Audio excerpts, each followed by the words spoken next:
Good evening, everyone. Thank you so much for coming out in the Heat Dome on a beautiful night, nonetheless, to welcome Peng Shepherd for the book launch of her wonderful new book, All This and More. So, Peng, a toast to you. Cheers. Thank you. Yay, everybody.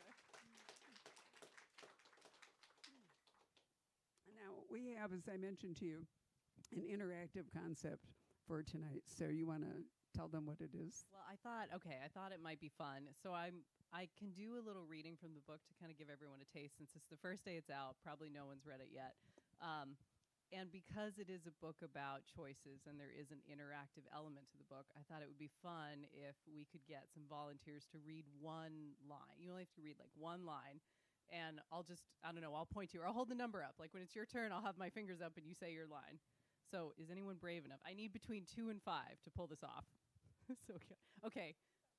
Well, we got 1, 2, 3, 4, 5. Oh, this is great. Okay. We're going to try this. All right. So she's going to give out cards here to make this work. This is so much fun. We hardly ever have done anything that is this interactive. This is because this is the first stop. So this is the test run. So if it doesn't work, I won't do it tomorrow in San Diego. Okay. You're volunteer 1 of 5. Pass it back to, wait, who was 3? Okay.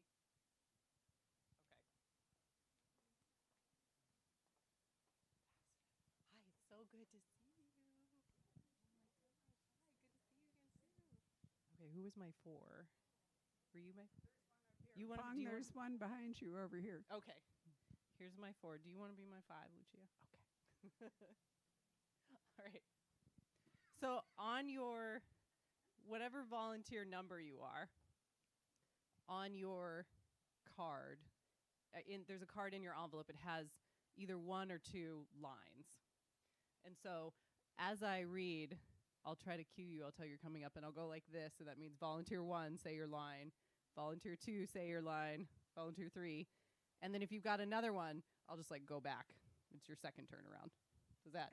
We expect volunteer 1 to be particularly good at this, yes. Right? We don't have to start off with the reading, but also I expect this to go terrible because I think I planned it right, so we'll see. So I expect this to not work at all. That's okay. This is a friendly audience. And that's why I'm testing it here in the hometown. Right. Which I love, right. So we've been privileged to do the book launches for Peng, for the Book of Him and the Cartographers. I think she's a fascinating writer, and you are always going to be surprised by what she chooses to write about. This is not, where you come down here and it's book 13 in a series. And I love series, so I don't mean that in any way to be derogatory, but it's interesting for an author who... The general mantra in publishing is that an author should always write the same thing but different. So that's a real challenge, especially for people who write series, So Peng is breaking that mold, and she's not writing the same thing, just she's writing different every time. So what's the inspiration behind this book? Because structurally, it's really interesting, and the concept is interesting. And did you actually learn quantum mechanics to write this book? I did. No, I didn't. So there is a little bit of quantum mechanics in the book, but it is not really about that. That is just the vehicle through which we learn about the main character. And the story is really about her. It's about Marsh. She's kind of a little bit of all of us to some degree, I think, which is to say she has regrets. We've all got them. And she miraculously wins the chance to go back in time and fix all of these mistakes and all of these regrets that she's made in her past, so that she can have, the wonderful life that she has always dreamed of having. But, it's never that simple. Every choice has consequences, and things start to go wrong from there. So that's the premise. So structurally speaking, how did you set that up for the reader? So is this too loud? Is it too close? I don't know. My voice is shot, so don't pay any attention to that. You can just kind of... Is that better? A little better? Okay. It sounded like I was getting feedback. So how did I structure it? So this is about...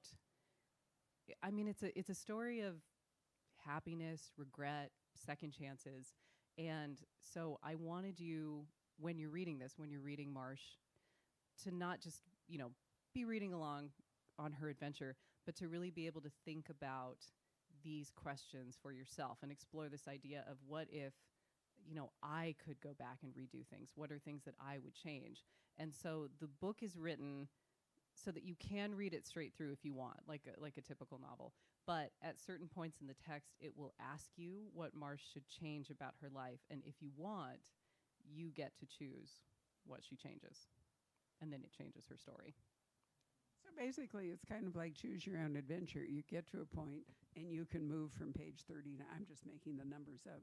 Page 39 to page, 327 or something, and it goes one way. And then if you don't like how that is, you can go back to page 39, and you can go in a different direction.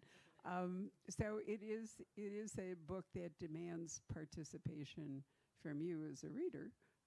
But what fun. And I think I did that when I read it. I made several, leaps and then went back and went in another way. So the story can branch in all kinds of directions, and it leaves you in part in control. Although she controlled the choices that were available to you, nonetheless, you get to decide in what way you want to put them together. I think this is actually a very good book for young adults, for teenagers. I mean, I don't know that there's enough of that anymore, where people make choices and then have to understand consequences. Consequences seem to me is sort of a lost concept all the way around. Well, I think, so I have a theory about that. Okay. Because we all remember the Choose Your Own Adventure books from when we were kids, right? And, and we also all remember how exciting it was to get one, crack it open, you just get lost in it for a whole afternoon making, the wildest choices. And I think that at that age, the reason that they're so popular is because when you're a kid, you have almost no choice in your life, right? Your whole day, your whole night is dictated by your parents or your teachers or some other adult figure in your life. And so when you get to make any choice, no matter how, random or outlandish, it's just really fun. And so those kids' books are geared toward letting you make as many choices as possible, even if they almost don't even make sense. So you'll start on page 1 as just this blank slate there's no character. You just slot yourself in. And by page 3, you're on a pirate ship, or you're saving your high school from zombies or something. And it's thrilling because you have very little autonomy in your own life. But then you become an adult, and I think we have entirely too much choice in our lives. And none of it is as fun as saving your high school from zombies or getting on a pirate ship. And so I think that is why this genre is trickier for adults, because you can't ask an adult to make choices and have an interactive book just for the sake of the structure or the gimmick, because we have way too many things to decide anyway. It has to really mean something. And so that's what I wanted with this book, because the book is about a woman making choices about what is important in her life and what she wants to change and what she wants to save. By asking you to do that with her, it's kind of forcing you to declare what is really important to you as a person and a reader, because you're making a value call basically by deciding for her. Very true. But then, aging is sometimes defined as a series of diminishing choices. For every door that you open, there are that many doors that you don't get to open again, unless we'll come back. Well, actually, I'll interpolate this part right now before but I have a wonderful and very wise husband. Not my first husband, but eventually the right husband. And before I started the bookstore, I had retired from a couple of other professions at which I had done really well, which is why I was retired. And my husband one day looked at me. Actually, we weren't quite married yet. And he said these words. He said, "Now that you can do whatever you want, what is it you're going to do?" Which was one of the most motivating things that I could imagine anybody would ever say. And it took me right back to being a teenager, really going off to college. Not everybody gets this opportunity. And I missed being a librarian at the Library of Congress, and I said to Rob, I really miss books, and he said, we're not moving to Washington. We're not going back there. Thank God, as it all turned out. And so he said, what would you like to do with books if you don't have to do anything? This is actually a not-for-profit bookstore. And I said to him, well, my mom lives here, and it would be fun to do something that she'd really like, and she's a lifelong mystery reader, and there were lots of mystery bookstores, so I said, I'll just have a little bookstore. And that's how it all started. 600 square feet over across from Molly's every day. I thought we'd do smell marketing, make coffee, lure people in. I didn't realize that Molly's every day at 11 o'clock started cooking. The garlic came across Main Street. You could walk on the garlic. It was, so we abandoned that. But I mean, I feel really lucky that I got a chance to go back and do a whole redo. You were sort of living this book. But any one of you might be able to do that as well if you really are brave enough. In my case, I wasn't being brave, but if you were really lucky, somebody might say to you, or you might say to yourself, now that I can do whatever I want, what is it that I'm going to do? So your mom, in fact, let's pick on Lynn Sue here. When you retired, you didn't actually retire, because I saw a piece in the Republic that talked about what you're doing now that's different. Give your mom a microphone and let her tell us about it for a minute. Tell us? No, I get to serve a different way. I used to serve information, and now I serve families who need compassionate care. You do, because you're working with Hospice of the Valley, right? And that was another non-for-profit. Exactly. But I mean, so in a sense, you got to make a different and very rewarding choice. Yes, and I got to make the choice. I decided to step away. So I think that makes a big difference. It's one thing when you're forced into another path, but when you choose it because you're ready. Right. And you have to be a little brave. Well, yeah. And there's no success that's actually guaranteed, if you do it. But when I read, there was a lovely article in the Republic about, I'm trying to remember what it was, something that there was a senior. Somebody was like 103 or something and lived in the hospice, and they arranged for him to have a birthday party. Wasn't that it? Yeah, which I thought was I'm not that far from it, so I really liked that whole idea. But I thought, how wonderful to see that you were doing that and making, enjoying it. Success is measured differently, too. It's a lot different now, maybe the measurement of what's a success than it was when you started. Yep. So, Peng, what did you do to choose to become an author? Actually, I had one of these moments too. Now that I was working in I had gone to college, and then I'd gotten a master's degree in a totally unrelated field, and I had started working in that field for, maybe 5 years.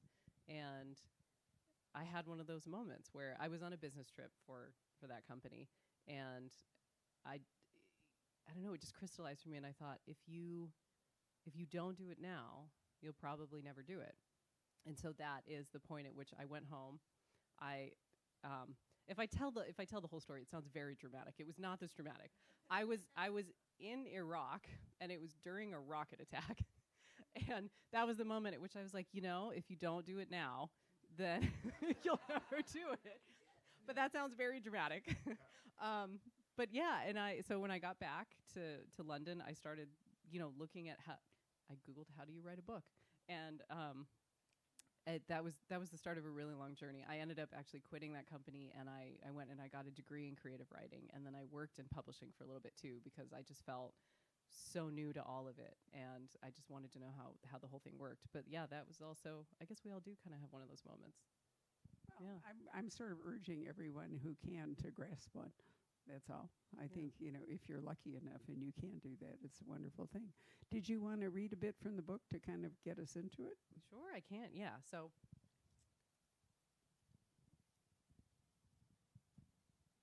oh man, I'm so excited to see if this works. Oh yeah, please open your envelope so you're ready. So I'm just going to read from the very beginning of the book, like page 1 of the novel. And to set up the premise for you, because you've heard a little bit about it, I'm going to read it directly to you, as if you and all of us are in the world of this book, and we are kind of experiencing the phenomenon that happens at the beginning of the story in real time. So let's see how this goes. I'm going to read. I will. It's going to be very hard with my microphone. I'm going to try to. I think we'll try. Patrick, do we have a microphone stand at your command back there? Poor Patrick. Poor Patrick. Right. I know. We used to have one that we kept back there in the media room, but I don't know that. No, I think it'll be okay. We'll try. It's only about like 7 or 8 minutes. But I'll try to cue you when we're coming up on it, and then I'll go like this, and so you read. Oh yeah, that's true. You will need the mic. Pardon me while I move made to the this media very room complicated. for a moment here and We'll see. Sorry, what's going on back here? This is sort of like a metaphor for how it was writing the book. There were a lot of but we get there in the end. Oh, there you go.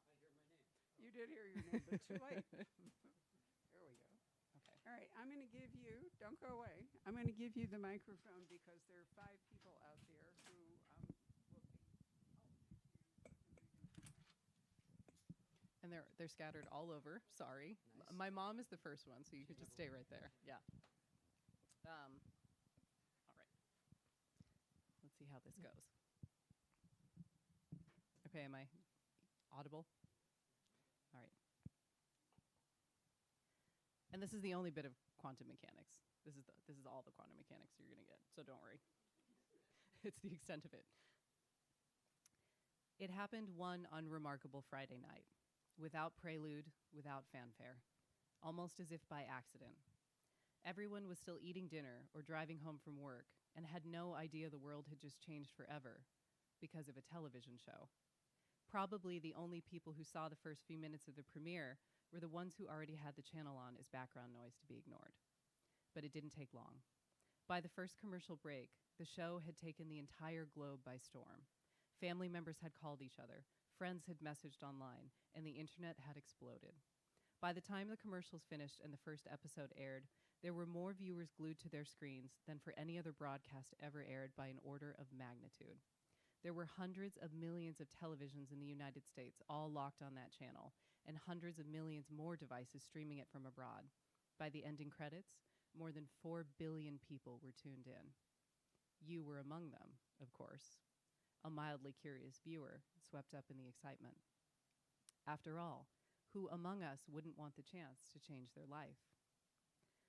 Before all this and more, you never really watched reality TV. Or if you did, you'd never have admitted it. Back then, it was still considered a guilty pleasure, something to be embarrassed about, never to admit watching. Now, of course, no one would argue that the show is the greatest work of media ever made, a redefinition of the meaning of art, of humankind. It stuns you now to recall how oblivious everyone was to what was coming. A simple premise. Each season, a contestant would have 10 episodes to try to better themselves, whatever that meant for them.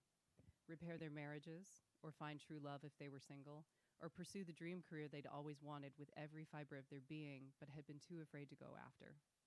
To reach for their joy. It sounded cheesy, and it was. But as soon as that first episode started, you could see that it was also so much more. Strange, voyeuristic, and addictive. Each night, you and every other rapt viewer watched the season 1 star, the innocent, earnest Talia Cruz, try something new to get closer to attaining her dreams. She bravely risked it all, flashing through internships, cities, bad dates, good dates, and hairstyles, happier and happier every time. But it wasn't incredible because Talia was succeeding at the game. It was incredible because it wasn't a game. The changes to her life weren't special effects. They were really happening, all thanks to the bubble. After the first episode concluded, millions of people became armchair physics experts in an instant, of course, including you. Quantum bubbling was the official term. It had something to do with separating observable instances and integrating particles, the scientific literature said.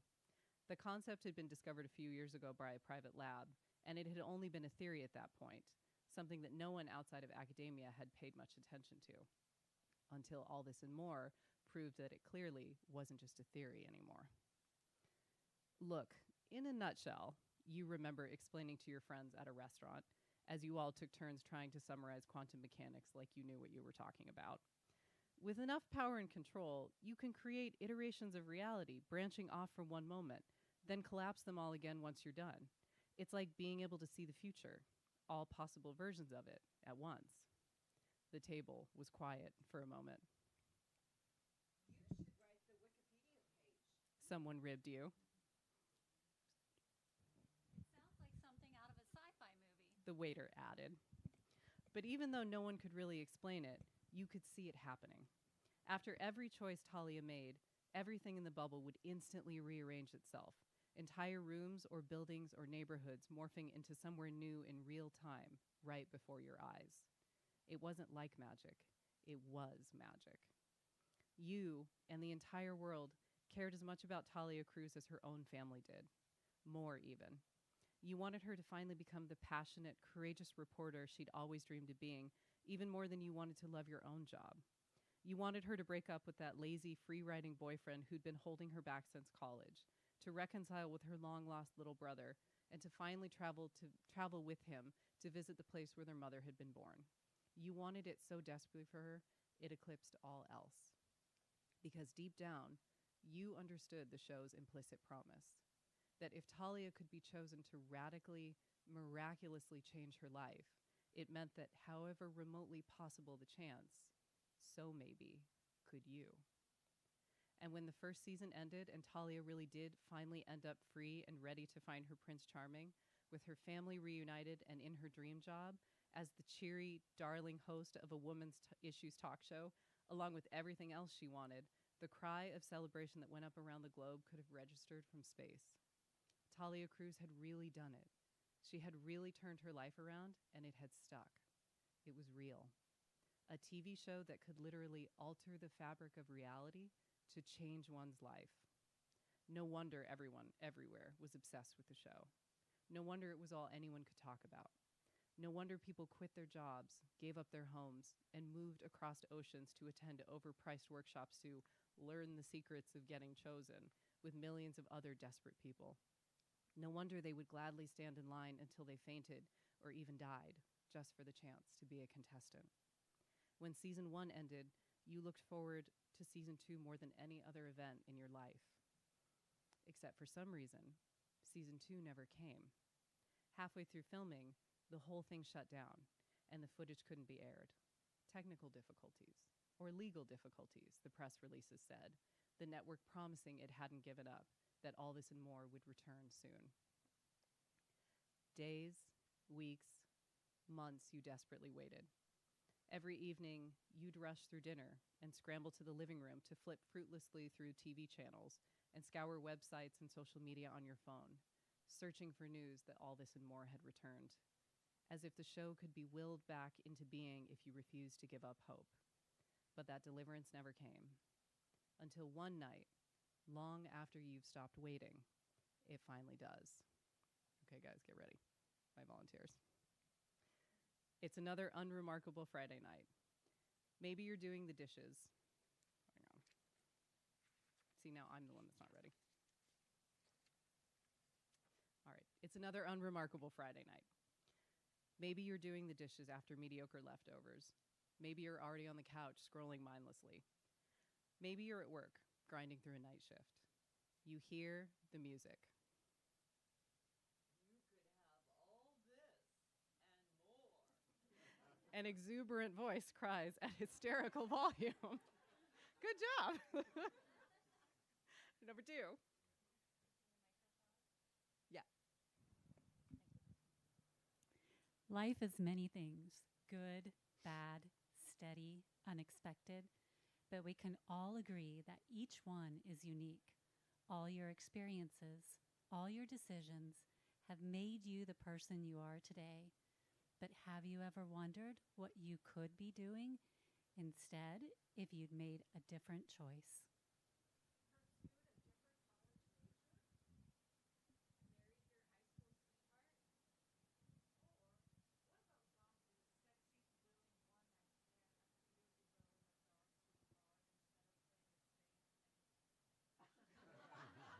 You're next.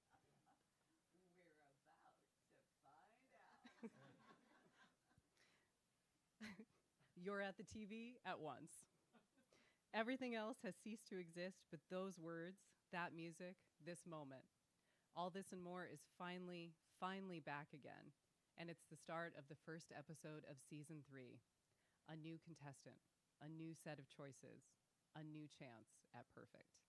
The frame of your television no longer seems like a portal, but mere decoration. Almost like there's no edge to where your life ends and the show begins. You pulled that off. That was flawless. That really went well. Now, what is this little extra pile of cards right here?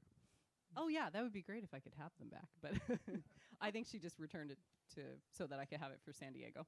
Oh, Yeah. okay. All right. I was reading them hoping to learn something, but all right. Right. So did you want to give us an example of coming to a place where you could fork off into outside to show you what it looks like? outside the straightforward narrative?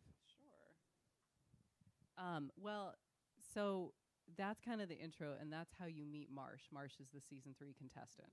And then you get a little bit of her backstory, and they just kind of pitch her right in, because it's reality TV, you know, so they just pitch her right in, and her first choice, I don't think this is going to spoil much, but her first choice is basically, it's this page, and it's if she didn't break up with the guy that she was recently seeing, or she can go all the way back like 20 years ago or something. And then, I mean, that's where you start. You've got to decide if it's something that does she regret something she did yesterday, or does she regret something that happened 20 years ago? So is there a page direction? I mean, if you get to Oh, this sure. point? Yeah. So as you're reading it, if you, I have a little thing in the beginning of the book that says how to read this book. Okay. And so if you want, you can read it all the way straight through. So the choices are stacked so that if you never know, if you're not sure what to do, you can just choose the first choice, which is always turn the page. And so, but sometimes that might actually be your first choice. Maybe you do want the one so you just turn the page in that case. But if you want to, go back 20 years, then you're going to go to page 429, just like that. So tell me how you mapped out this narrative so that it actually worked. I have no idea.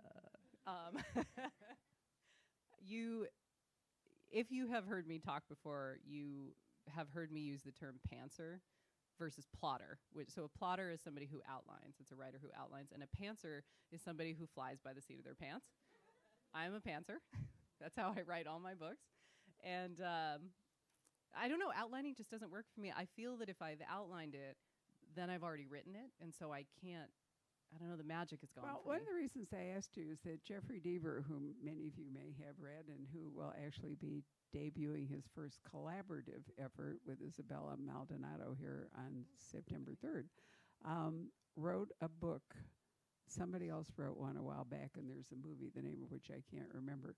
But basically, you start at the end of the story, and it moves all the way backwards to the very beginning. And it's an incredible feat, and you could only do it if you outlined it precisely. Oh, yeah. I mean, yeah, that would be, I'm But excited about that book. he is, it's a wonderful book. He is an an outlier, Yeah. but it didn't involve choices. It was an unwinding, which is a different thing. So this will probably sound, impossible, but I wrote it without an outline also because I thought that if I did outline it, in this case especially, because there are different versions of Marsh's life that you are picking through, I thought if I outlined it, it would start to feel really engineered and the choices wouldn't feel like true to her, And so in my, first draft fevered brain, I thought if I can remember them all without having to write them down, that must mean that they're really authentic, right? That they make sense for her as a character. And so that's why in this case, I made the totally wild decision to not outline it, because I thought, sort of how they sometimes say that if you writers will sometimes wake up from a dream, or they'll have an idea and they think, I got to write it down or I'm going to forget it. And then some writers say, I never write any of those things down, because if I lose it, it meant it wasn't that good to begin with. And if I keep thinking about it, even though I never wrote it down, that means it's really something. So at the end, though, somebody had to read this book to see if it actually worked. Was that you? It was me. Yeah. So when I was nearing the end of I know how this works, but my editor is probably just going to open the window and just jump out. If I said Right. So at that point, I did make a map, and I sent the map with the final draft, and I said, okay, don't freak out. I have a new idea. Okay. Yeah. All right. So you're warned as a reader, right? Think of all the fun you can have with this book as you keep, going back and making different choices. Well, and I think it also says something about you too as a reader if you read it all the way through, or if you start jumping right away, or if you start jumping, then you go back, then you redo things, because that's basically the question that Marcia's asking herself about her life. Like, what makes me happy? What do I want to change? And then eventually the question starts to become, what is too far? Like what is one step too far? What is one change too much? How do you know when to stop? And I think that some people might start to read it in that way, get obsessed with completing it, exploring every option, but that might not necessarily be the best way. It could also be that a different choice would not take you to a good place. That could be too. There's no guarantee that just because it's different, it's going to be any better or it's going to work. There's a lot of risk involved in that. I think somebody actually says that to Marcia in the book. She's trying to decide if she's going to repair a very long marriage or let it go in favor of the new love. And somebody says to her, just because it's different doesn't necessarily mean it's better. It might be, but yeah. Right. So maybe everybody here wasn't around for your first two books. So since we have a few minutes, why don't you tell us about the Book of M and the cartographer. Oh my gosh, that's Can so you even long. remember? I know, right? It was so I know. long ago. I finished. I had somebody ask me about. Actually, I was on a super secret call about turning the Book of M into a movie, and and they were asking me questions about some characters. And I was trying to fake it through. They were like very minor characters. And I laughed at one point. I said something about it. And they were like, how can you not remember? But I wrote it in 2016. It's a very long time ago. I know. And you only have so much brain space. And meantime, Yeah. it's taken up Yeah. by these It's other taken up by people. like 8 versions of Right. Marcia's life. Okay, let's see if I can do this. So the Book of M, it was my first book. It's set in our very near future. It's about a mysterious plague that is causing people's shadows to disappear. And if you lose your shadow, you also start to lose your memories, which can be, very dangerous if that's happening on a grand scale. And so the book follows a husband and wife, Ori and Max, who they've survived so far by hiding out in this abandoned hotel until like 2 years into this very strange phenomenon. Her shadow disappears and she runs away because she's trying to protect him. She doesn't want to be a danger to him as she starts to forget. And so he's got to decide if he's going to, stay safe or if he's going to follow her and try to find her to have what little time they have left, even though the world out there is very dangerous. So I think it's definitely the darkest one. It's got an ending that a lot of people tell me makes them cry. So if you would like to cry, if you'd like a very sad love story, you should read that one. And the cartographers, it's about map making, surprise, and family secrets. And it follows a woman named Nell. She's a young scholar, and she discovers after the death of her father, who she's estranged from, he's this brilliant cartographer himself, that a seemingly worthless map he had in his possession actually is incredibly rare and incredibly valuable because it has a secret on it. And a lot of people are after it, and it might have been the reason that he was killed. And so she takes this map against her better judgment, runs with it, and tries to see if she can figure out what's going on before they catch her. in a way, it's kind of a murder mystery, and much of it takes place in the New York Public Library. It does. Yeah. Yay, which is really fun. But I really love that book. I like Thank them you. both, but I mean, as a librarian, I was Oh, yeah. really touched by the cartographer. So there we are. All right. So anything else you'd like to say, or should we see if we have people brave enough to speak up? Yeah, let's see if we have people brave enough to speak up. All right. Yeah. Do we have a volunteer? Somebody? Okay. Patrick, we need the microphone. There we There go. we go. So what I admire very much about you, I mean, my son went to All Saints. She was always the star pupil in the whole school. But your 3 books are completely different. And how many people have that insight to write about completely different topics? And I can't wait for your 4th book. Oh, thank you. Oh, you know a little bit about its. Oh, okay. I followed your travel. Well, thank you. You're welcome. So does anybody want to speculate about a choice they made that they would do differently? Oh, that's a good question. Probably, I know it's hard. It's sort of confessional. Nobody wants to do that? No free books? Actually, I've got it. So just watch. I'm going to tell this story. I can tell a story about something that I've always wondered about. I don't regret it, but I've always wondered about it. But I'm going to tell this story. My mom is, sitting in the front row. She's be like, no, that's not what happened. That's not what. So She's actually behind you. I know. She's just going to So this is the story as it is true to me, as I remember it, because it happened when I was very, very little. In fact, I was not born. I was just about to be born. And so, it was told to me so long ago that I'm sure I don't have all the facts right. But the way I remember it, right before I was born, my parents were living in Texas, I think. And my father worked for an airline called Braniff. And Braniff at that point went out of business. And so all these pilots are scrambling to get hired at all of the other airlines. So he was interviewing desperately, trying to get placed anywhere. And he got 2 offers. And one of them was for Southwest Airlines, based in Phoenix, Arizona. And the other one was for Singapore Airlines. And, I'm sure they debated, weighed the pros and cons. Obviously, we know which one they chose. I was born and raised here. And it was great. I mean, it was a wonderful childhood. I'm very grateful for it. But I wonder about that path not taken constantly, because it would have happened right at the beginning of my life. And it would have changed everything, like everything. So it's not a regret, but it's a path not taken that I really You wonder could have been about. brought up in Singapore and arrested for throwing chewing gum on the sidewalk, if I recall. Was I even allowed to have chewing gum? Probably not. Right. On the other hand, you could have hung out at Raffles Hotel and other fun stuff. I just would have been too busy eating all the Singaporean food. I know. No time for chewing gum. Just eating dumplings. All right. Anybody inspired now? No? Really? Yeah. Ah, good. There's a person. I think the inspiration for me is the 117 degrees. Oh. But Jim and I had a beach house, and when it's 117 out, I think, why did we sell that? Darn. All right.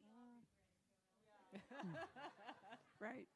There's one over here, Patrick. I need to distribute the books too. Oh yeah. So if you're brave enough, you get a free book. Yep. So it's not really like my choice, but I was adopted, so I kind of just wonder what my life would be like if I wasn't adopted. Yeah. Like if my birth mom decided to keep me. Mm-hmm. So Maybe she didn't have a choice. yeah, she was only 18 at the time, and it was a third world country. So Right. Yeah. Book for you. Here you are. The books, by the way, are set in Paris at the Paris exhibition, so more or less the turn of the 20th century. So if you're not going to the Olympics, this is your chance. This is your chance to go to Paris for another exhibition. Right. Yes, sir. So a decision I made is actually kind of writing related, which is kind of fun. Oh. But I did my first year of college up in Flagstaff. And if you've been to college, you have to take English 101. And so I took English 101, obviously. And my professor really liked what I had written. I was kind of pushing what you could do with English composition, right? Like, oh, let me come up with a creative title for this or something. And so one day he asked me, you should take my creative writing class and write a story. And I had to like think about it because I was like, I don't really like write. Like my mom's the writer, you know. But I was like, okay, I'll take it. And so I went through the class and I wrote, and he really liked the story, and now it's going to be like published in like the school magazine and stuff. Congrats. And That's it's really exciting. cool that now that then I've gotten back into reading and stuff. So it was more of like a positive choice that I made that I don't It's not one you do over. I wouldn't, I don't regret. Yeah. Yeah. Just But kind of it's, I mean, it's so great that he did that, because it would have been very easy for him not to. You know, it would have just been. be like, oh yeah, but Yeah. just the way to be like, oh, I'm gonna recognize this person and like see if he wants to do this, because it's So fun. do you think if you hadn't agreed to go ahead that you might always have regretted not little doing bit. it?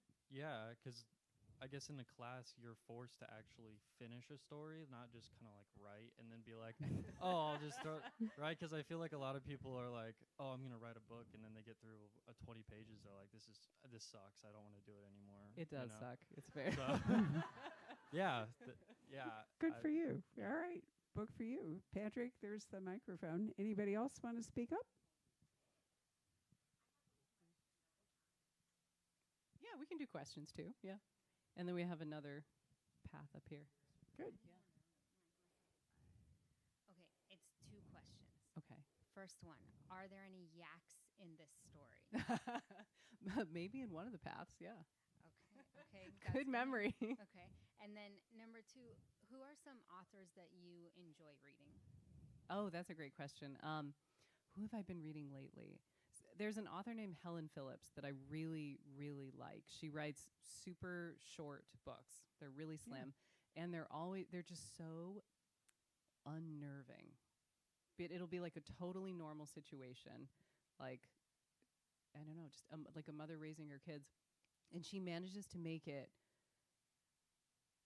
I can't even describe it. It's just her stuff is so suspenseful and so creepy and so dark, and like really makes you think about, like who actually am I? So she's one I'm really excited about. We were just talking about this in the back. Lev Grossman's new book, The Bright Sword, which is like an Arthurian retelling, that's coming out next week. I've actually been waiting 10 years for this book. I heard him read from it, like a very early, excerpt about 10 years ago. And I put it on my list. And now I finally get to read it next week. I was telling her that if you've never read it, The Once and Future King is a real eye-opener on the Arthurian legend. And I read it in 1960 when I was a sophomore at Stanford University.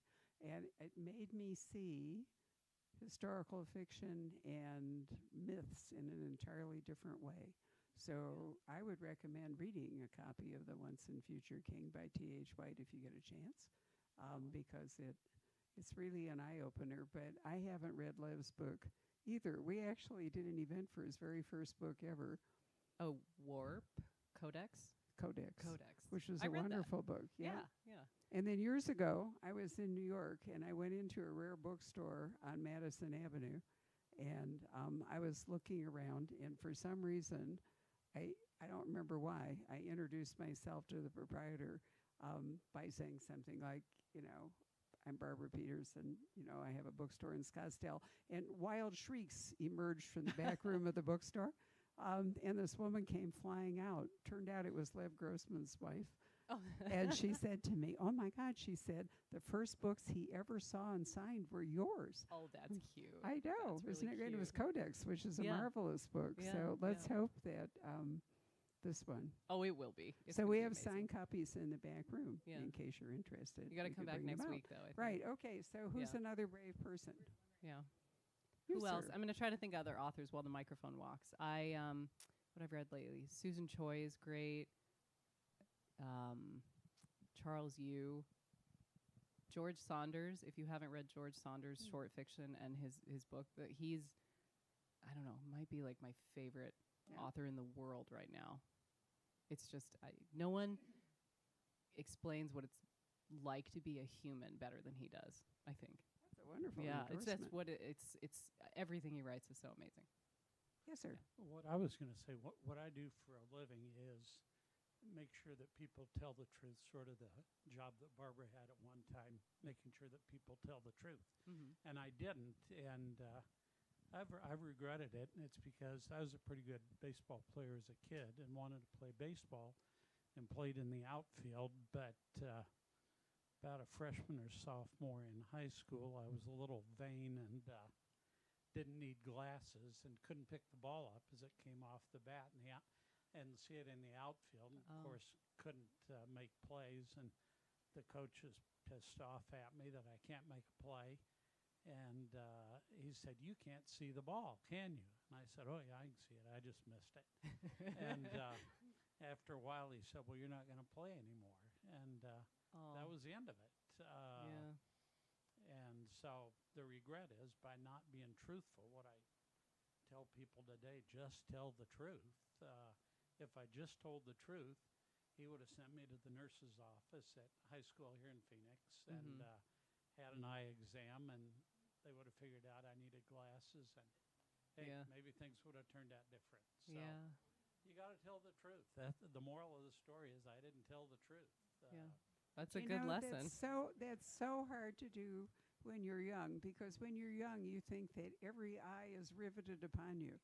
You really do. And when you get to be older, you realize that nobody actually cares.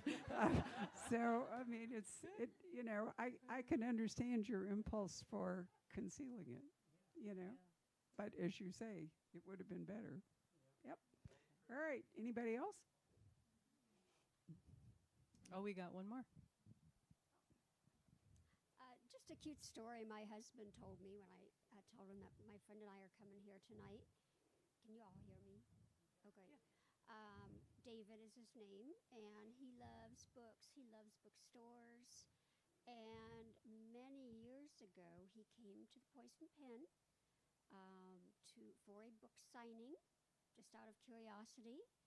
And he listened to the presentation, and then at the end, he did not buy the book. He said, "Oh, I don't read, horror stories. This is just some mom who wrote about vampires." And so now he's regretting that he does not have a signed first edition by Stephanie Myers. Oh, no. That's a great lesson. Always buy the book. Always buy it. I remember that signing, Barbara, don't you? There was like a little circle of goth-looking girls, and that was about it. That's amazing. I thought for a dizzy moment you were going to talk about Anne Rice, and Patrick may remember, because briefly he worked at another bookstore here before we poached him, and he's been here 30 years, I guess, by now. But Anne Rice did an event in which I understand that some fans came with dental implants in order to really be the vampire thing. Wait, wasn't she the one that showed up to an event in a coffin and then rolled out the coffin or something? Anything is possible, right? But it's really true, and this is a moment when I could say to you how important it is to come to a debut author event, because you never do know whether that author is going to turn into Jack Carr or Diana Gabaldon or whoever it might be. And you can only really be a virgin once, right? At least a book virgin. And it's nice to support them, but it also gives you a chance to say forever that you were there, when that thing happened. We're fortunate that we get to do an enormous number of events for debut authors. Remember the part I said about not being for profit? Because it's a real financial risk for a bookstore to try to do something for somebody that nobody has ever heard of. But actually, that's the most fun thing in many ways. No offense here, but I actually love debuting authors. I think there's almost nothing more fun than introducing you to a new voice. I love doing it. Patrick really likes doing it too. Yeah, sometimes I worry that we're kind of losing our mission because we're so in demand. Do you know that we did 400 events the first year of COVID? They were all Zoom events. Sometimes I did 3 a day. Patrick sometimes would do 2 a day. So it kind of crowded out sometimes things that I would PTSD from would rather have done. We were all the best thing, if there's any good thing that came out of the pandemic, was the Zoom technology, which allowed us to do things that we could never have done before. We figure right now that 80% of our customers don't live here, which is why we're doing the streaming, right? Yeah. You didn't see Pong signing all the books in the back room because this is actually not the bookstore, it's the rest of the building. I know. Why is it called the Poison Pen? Because in the days before Twitter, God love them, if there was going to be some kind of destructive gossip or whatever that would circulate, people wrote what were called poison pen letters. If you read Agatha Christie, you will discover that people, this was in a day when shame was a powerful motive for people. Today, that seems to have disappeared. And so it was often in a small situation like a village where somebody would try to destroy a reputation by circulating, letters of exposés or whatever that was really mean. And I thought that was kind of a nifty literary title for what was intended originally to be a mystery bookstore, although we haven't been one for probably 20 years. But unfortunately, Poison Pen was taken by a very unpleasant website. And I wanted to trademark Poison Pen, and our trademark attorney said to me, I've always loved this story, said to me that you will have to get the owner of Poison Pen to agree to let you be Poison Pen because it's so close the trademark people won't let you do it. Oh my gosh. You understand that, right, as a lawyer, sir? So our lawyer tried, and she was adamant that she was not going to agree to it. So finally he said, I give up, and I said, well, I'll just have a try. So I called her up, and I asked her, I think what I said to her was, is there something you would really love that you can't really access easily? And she said, well, I won't tell you who the author was. She said, I'm a real fan of author whatever. And I sat right up, and I said, well, if I were to promise you a signed copy of every future book that this author writes, would you agree to sign off on our application? Oh, yes, she said. So for 15 years, I sent her a signed book every year by this author. My lawyer was so impressed. And he said to me, I would never have thought of that. But it's true. So that's why it's poisoned. And, the end, the ED causes a lot of problems, frankly. If any of you have tried Poison Pen instead of Poison Pen, you will realize that, making it poisoned is more difficult, but that's the reason for it. I'll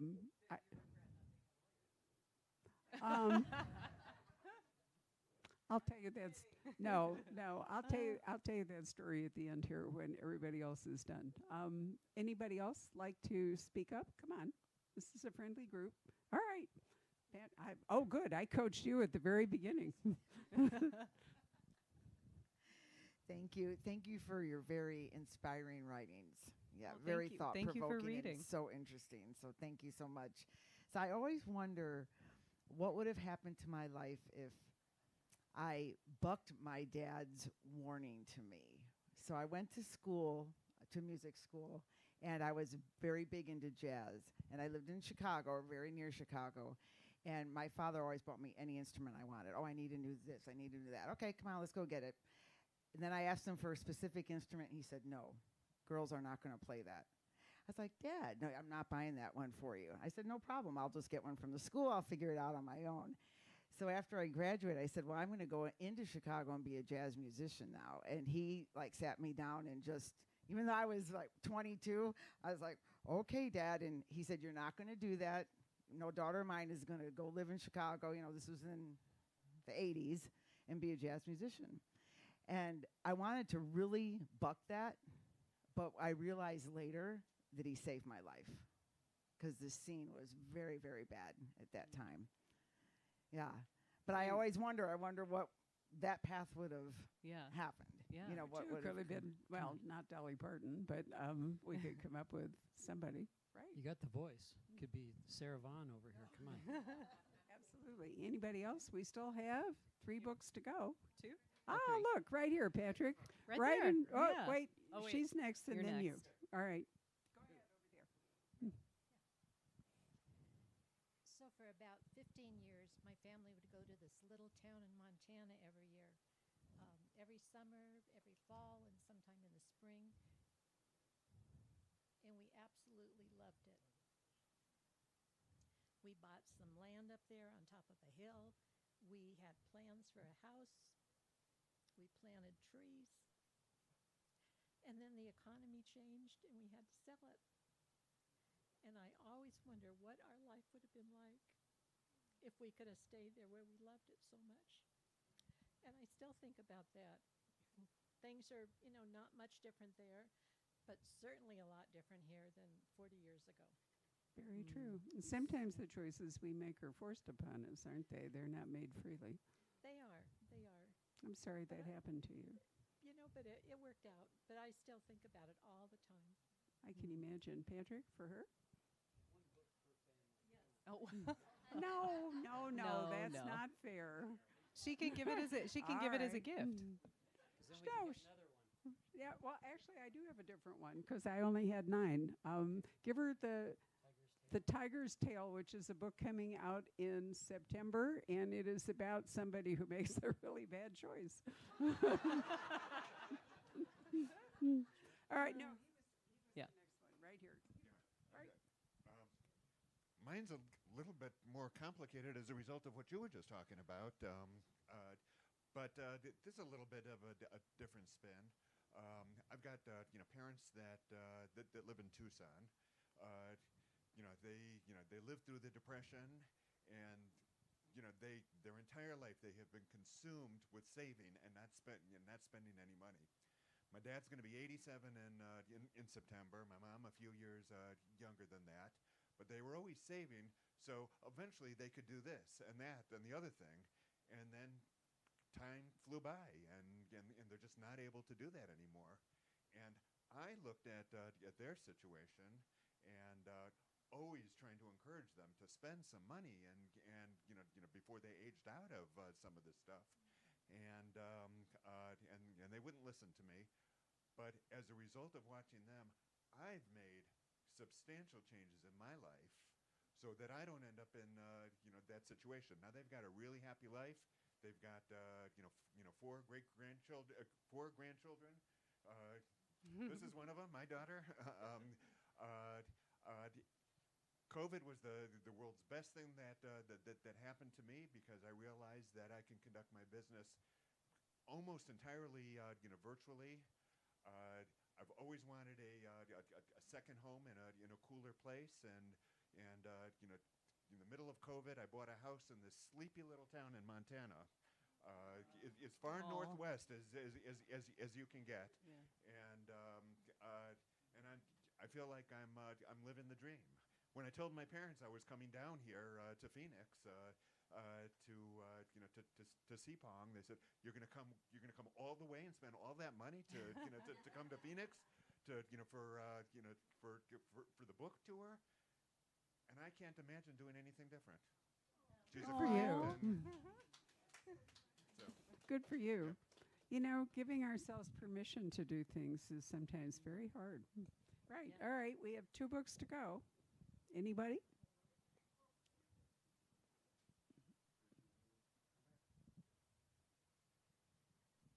Hi.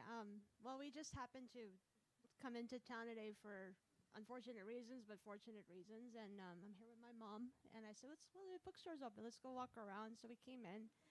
And I love the fact that we came in. I wish we would come in sooner so we could hear the whole talk of the book. But my life has been crazy these last couple of years. But make a long story short, I don't know how my life would be if my dad was still alive. Just hearing people talk about changes, how things have changed in the last 5 years with COVID, and then COVID being over and not being over at the same time. And my dad has been gone will be 11 years. And we've been fortunate enough these last few years to do things that we haven't been able to do when he was alive. And I just got to say that, you can plan all you want to plan, but you never know what the road is going to take you. Such a good lesson. Very true. Yeah. Thank you for saying that.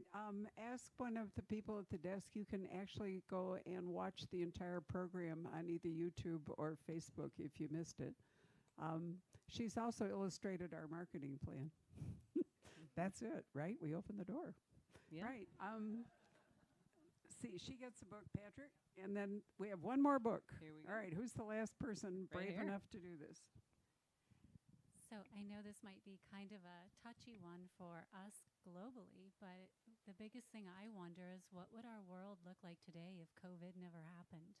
Mm-hmm. We Yeah. often sit and point out like this happened to us as a result of COVID, but many of those things are actually positive as well. We took more time to look at ourselves and spend time in our homes with our families, and that was a positive, but there were many other things that were not so positive that happened. So I look at my life myself and the time that I had with my love and his family, and it was just a beautiful gift. But at the same time, I lost people I loved. So there are many different choices in that. Yeah. That if it had never been presented, what would it look like? Mm-hmm.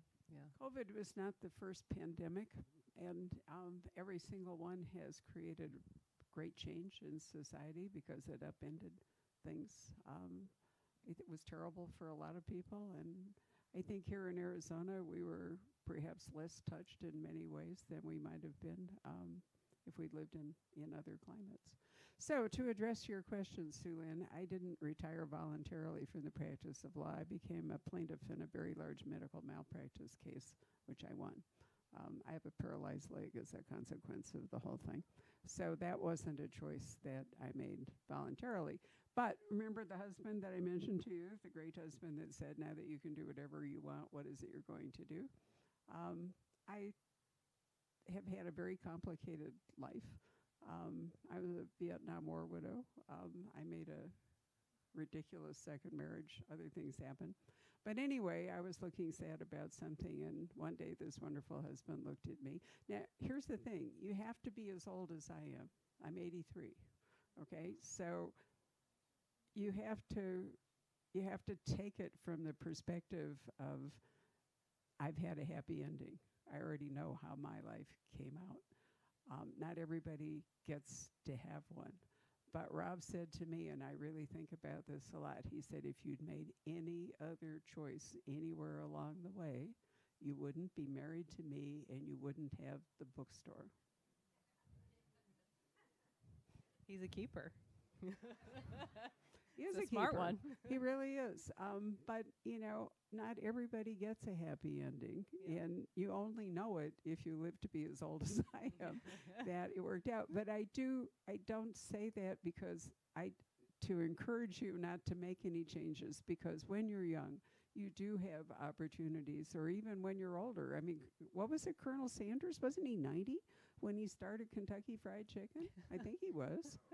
Pretty sure he was, if you look it up. I know he was certainly my age or possibly older. You're never really too old to make a positive change. Mm-hmm. But I think the message is that you shouldn't regret what you did that got you to be a senior, Yep.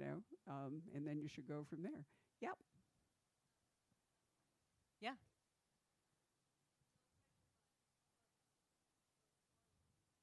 Oh. I didn't hear. Can you repeat it? The question was, what is book 4? You're so greedy. That is a good. No, actually, I have started writing it. I'm about halfway through the first draft.